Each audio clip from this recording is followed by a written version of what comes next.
Ah, c'est parti. OK. Parfait. Bon. Un petit peu, je vais me trouver mon ordre du jour, là. OK. Bon. Bonsoir tout le monde. Donc, aujourd'hui, séance extraordinaire 25 mai. On a l'ouverture de la session, adoption de l'ordre du jour. Point traité, on a la poursuite du processus de dérogation, malgré l'arrêt ministériel. Donc, suite à la COVID, évidemment, toutes nos rencontres se font via visioconférence.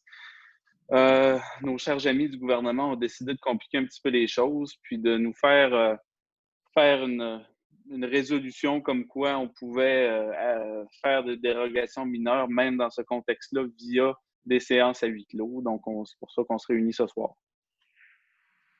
Donc, Josiane, je ne sais pas si tu avais quelque chose à rajouter là-dessus. Non, c'est pas mal complet. Bon, fait que ça va être, je pense, la plus courte réunion de l'histoire de la municipalité de Sainte-Sabine. C'est tout simplement de proposer comme quoi on accepte de faire des dérogations dans le contexte actuel. Est-ce quelqu'un qui adopte l'ordre du jour avant? Oui, ça serait une bonne idée. Je peux Je la l'adopter. propose. Ah, OK. Fait. Puis, pour la résolution, là, pour le processus de dérogation, est-ce qu'on a un proposeur? Oui, mais est-ce qu'on peut, si on est sur le CCU? Oui. Oui, je pense qu'il n'y a pas de problème. Pas de problème, OK.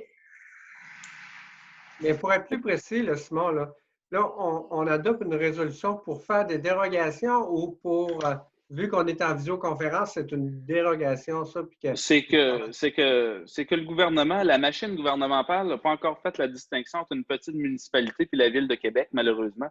Fait qu'on passe par-dessus le même processus. Il faut s'auto-donner le droit de faire des dérogations, même si on siège à huis clos. OK. Parce que d'habitude, la population est au courant. Fait que dans le fond, ça va nous donner le droit de faire des consultations écrites au lieu d'avoir des consultations publiques. Fait que les gens, quand on va publier un avis de dérogation mineure, ben les gens ils vont pouvoir dire ce qu'ils pensent ou envoyer des questions par écrit au lieu de le faire en assemblée lors du conseil, vu qu'ils peuvent. Fait que c'est comme le processus pour être plus transparent, là. Ça brime en aucun cas les droits du citoyen qui vont toujours, suite à une séance du conseil, pouvoir émettre leurs opinions sur une dérogation mineure. C'est juste qu'on se donne le droit de le faire, même si on ne siège pas de façon régulière. C'est juste ça. Parfait. Parce que la dérogation, on n'en parle même pas ce soir, elle va revenir au prochain conseil municipal. L'essence même des dérogations dans lesquelles on s'embarque, là, ça va passer au CCU, puis ensuite, ça va revenir au conseil municipal comme un processus normal. C'est juste que, bon, considérant le contexte, il faut passer cette résolution-là. Ça va être dans un autre extraordinaire, Simon.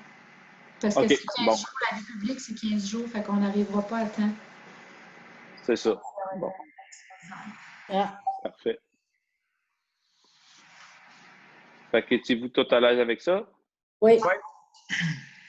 Quelqu'un qui propose? Bien, je peux proposer. Micheline? Parfait.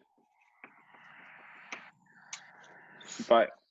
Puis les dossiers en question vont suivre là, à la prochaine rencontre extraordinaire du conseil municipal pour que les dossiers avancent rapidement là, au niveau des dérogations. OK. Yes. Bon, maintenant, on n'avait pas, non. Période de questions, je ne pense pas qu'il va en avoir.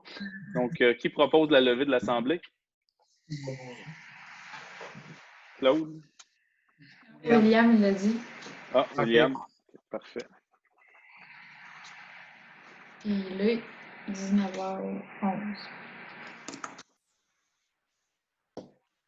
Bien, super. On peut arrêter l'enregistrement.